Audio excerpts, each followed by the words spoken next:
জঙ্গলের ভেতর ছোট্ট খরগোশ টুনি থাকত।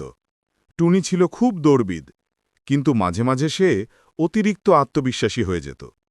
অন্যদিকে গাছে গাছে লাফিয়ে বেড়ানো দুষ্টু বাদর বাবু ছিল অনেক বুদ্ধিমান আর খেলাধুলায় পটু। একদিন টুনি জঙ্গলে ঘুরতে গিয়ে বাবুকে বলল, আমি তো জঙ্গলের দ্রুততম প্রাণী, কেউ আমাকে হারাতে পারবে না। বাবু হেসে বলল, দ্রুত হওয়া ভালো, কিন্তু বুদ্ধি না থাকলে গন্তব্যে পৌঁছানো যায় না। চলো দৌড় প্রতিযোগিতা করি, দেখা যাক কে জেতে। প্রতিযোগিতা শুরু হল। টুনি তীরের মতো ছুটে গেল।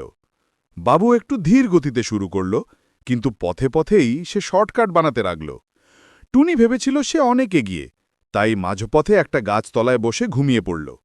এদিকে বাবু চুপচাপ গাছে চড়ে শর্টকাটে লাফিয়ে লাফিয়ে ফিনিশ লাইনে পৌঁছে গেল।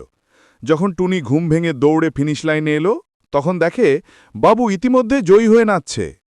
টুনি লজ্জা পেয়ে বলল, আমি শুধু গতির উপর ভরসা করেছিলাম, কিন্তু তুমি বুদ্ধি দিয়ে খেললে। আজ থেকে আমি অহংকার করব না। বাবু হাসিমুখে বন্ধুকে জড়িয়ে ধরে বলল, তুমি দ্রুত, আমি বুদ্ধিমান, একসাথে থাকলে আমরা সবচেয়ে শক্তিশালী দল হব। এরপর থেকে টুনি আর বাবু মিলে জঙ্গলে